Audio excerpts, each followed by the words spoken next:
Here's the truth nobody talks about enough. If your mind feels scattered, anxious, irritable, unfocused, there's a high chance your body is screaming for movement. And I get it, life gets heavy. Some of you are dealing with chronic stress, fatigue, emotional setbacks, and let's be honest, a list of valid excuses. Some of you are raising kids, some of you are battling invisible conditions, some of you are just trying to make it through the week without falling apart. I hear you. This isn't about perfection or pretending like your situation isn't real, but what if I told you that the foundation of your emotional and mental stability has less to do with how hard you're trying to think your way out of pain and more to do with how consistently you move your body? Exercise is not just for weight loss or aesthetics, it's one of the most powerful neurological tools we have. Physically, we know it improves circulation, strengthens the heart, improves insulin sensitivity, and slows aging.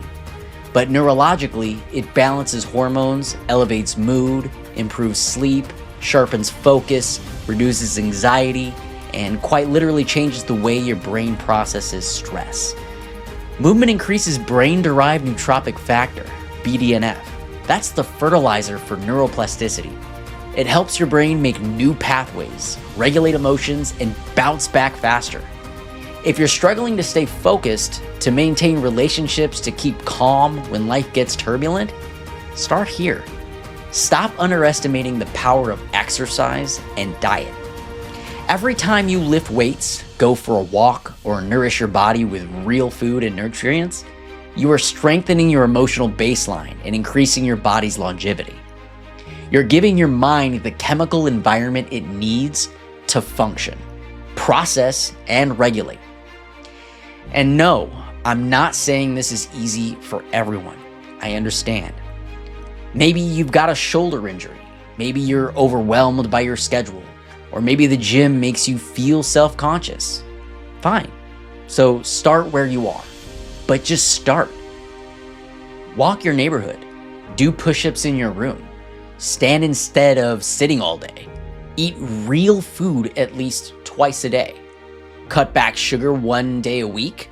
Small wins change everything when done consistently. Look, I've been working out for 18 years. I know what you're thinking. How is that possible? He doesn't even look old enough to have been living that long. Well, I'm actually turning 33 in a few months. Aside from a little help from genetics, what you see right now, is the physical representation of what consistency, discipline, and alignment can do. This is just a physical byproduct of what I do to remain mentally in control. I've hit my honorable pinnacle in fitness over a decade ago, and have since switched my singular goal to exercise a few times a week just to maintain mentally strong. This isn't just about looking young. It's about being able to regulate myself emotionally. I don't spiral with anxiety like I used to. I don't blow up in conversations with a short fuse. I don't spoil opportunities because I couldn't stay grounded or say something sound. When you take care of your body, you naturally start taking care of your mind. And the reverse is also true. The less control you feel over your body, the more chaotic your internal world becomes. So if you feel like your life is unraveling, if you can't stay calm, if your relationships are falling apart, this is where you start. Right here.